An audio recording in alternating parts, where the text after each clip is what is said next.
Hey, remember those ABC after-school specials? They came on TV about 4 o'clock just when kids were coming home, and they were 1-hour morality plays, basically, aimed at young people. Well, what if they took that concept and expanded it into a movie and aimed it towards adults?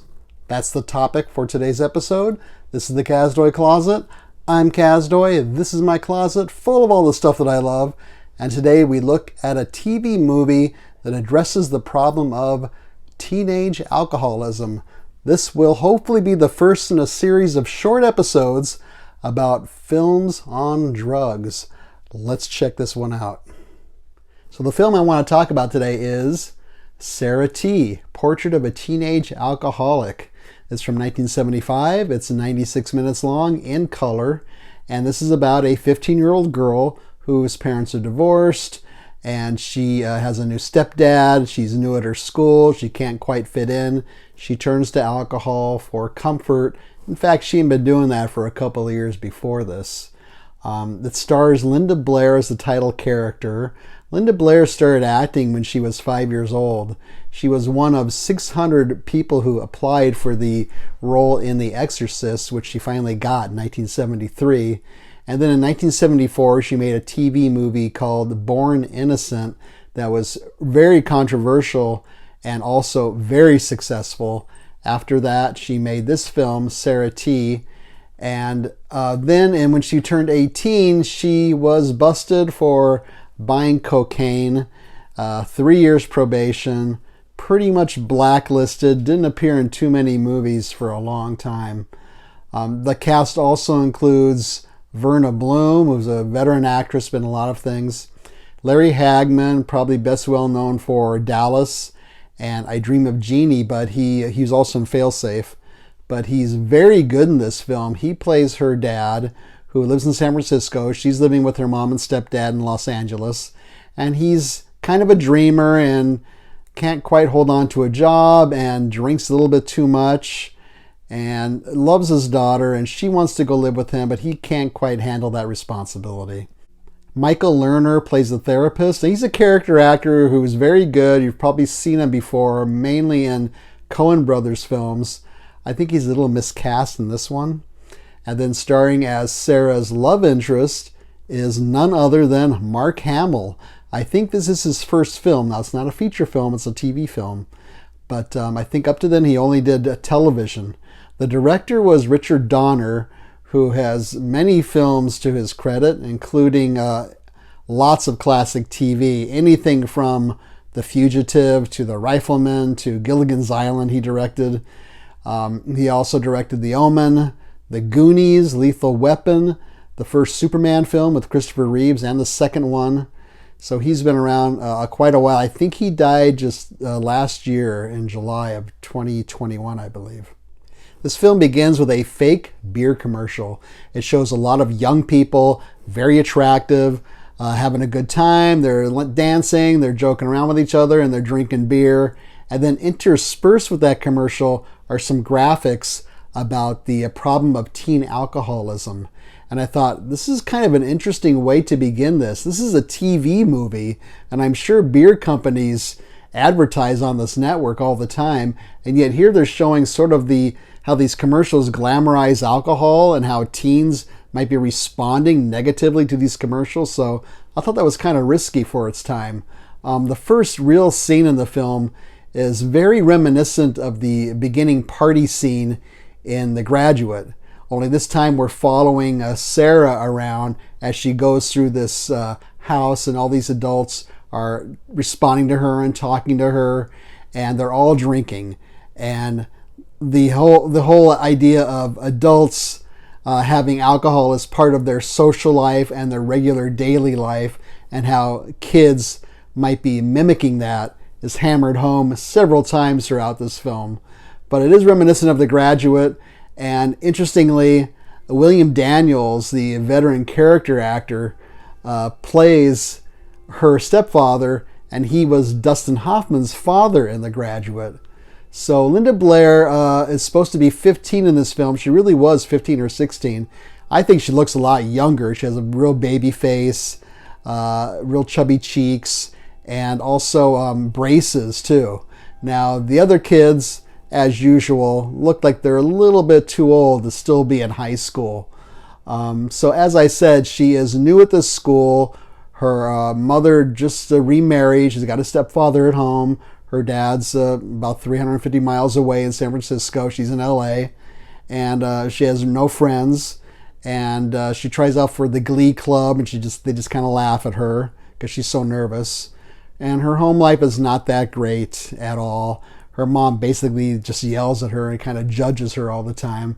She does go out on a date reluctantly with Mark Hamill, and she gets drunk at this big party she goes to, and then she loosens up, and there's a guy playing a guitar, so she starts to sing with him. She sings "It's Too Late" by Carole King, and before you know it, the kids at school are all saying hi to her, and she's part of the in crowd, and that just encourages her to keep drinking because that way it makes her life easier, and she's more popular that way. A lot of 70s styles pop up at this party too, by the way. The hair, the clothing, the slang, and then the music, of course. There is some choice dialogue in this film. I think my favorite one is when they finally catch on to the fact that Sarah has been stealing some booze from the home liquor cabinet and watering some booze down.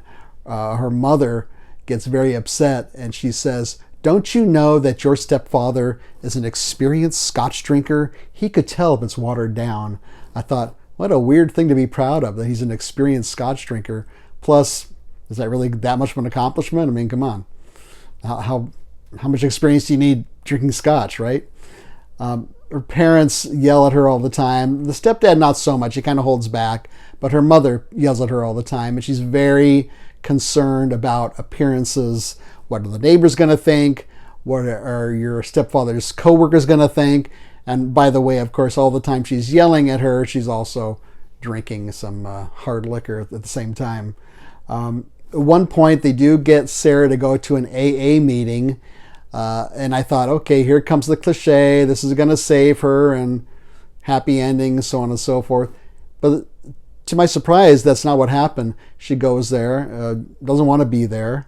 And she actually leaves early. But at one point while she's there, this 11-year-old boy who's very precocious and very articulate gets up in front of everybody and tells his story about his struggles with alcohol. I thought, this is really weird choice. Why'd they have this 11-year-old boy doing this? It's so weird. But it turns out the producer and the director, while they were doing some research for this film, found this 11-year-old boy who was an alcoholic. So I thought, okay, interesting thing to put him in there. When she finally does go to a therapist, he's the guy who kind of spouts the problem teens are having with alcoholism and how the teen alcoholism rate is going up. One reason is because it's easier to get than drugs. In fact, other drugs are only mentioned maybe 2 or 3 times in this whole film. Like most films of this type, the main character is going to have to hit rock bottom. And she does almost in one part where she's standing outside a liquor store and trying to get adults to buy liquor for her. They all say no. Finally, these 4 guys drive up. They're kind of rambunctious. And she says, "I'll do anything you ask if you just buy me a bottle of liquor." Get it? I'll do anything you ask. So I thought, where is this film headed? Is she going to become a prostitute? Is she going to be living on the street? How far are they going with this TV movie in 1975? So it turns out that the guys buy her alcohol and they want to play spin the bottle with her, and the one guy kisses her, and that's about as far as it gets. I don't think that would really go too far in today's film-going audience. I think they would just kind of laugh that off.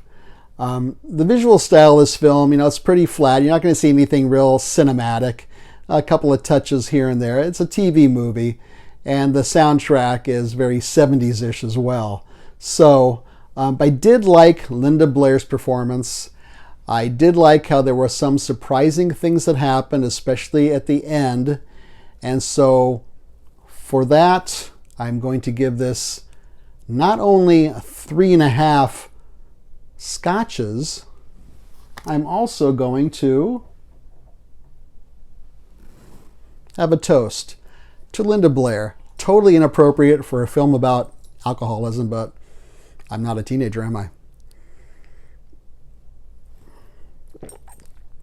I didn't finish it.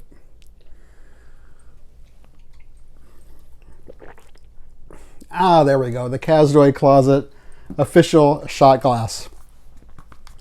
All right, what's on this disc? Well, this is a Shout Factory disc. It has a pretty new interview with Linda Blair. It has an interview with the late Richard Donner and his producer. Both are about 20 minutes, both pretty good. And it also has a little picture on the disc. It has some artwork in here, which shows you Linda Blair. She's smiling with her braces.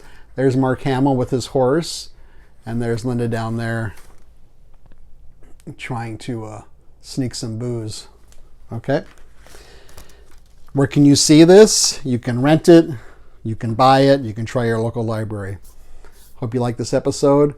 If so, let me know if you'd like to see more Films on Drugs series. I have a couple more in mind. So leave a comment or a suggestion down here. Feel free to leave a thumbs up. Don't leave a thumbs down. Subscribe would be great. Share this with your friends and neighbors. Otherwise, thanks for watching. See you next time.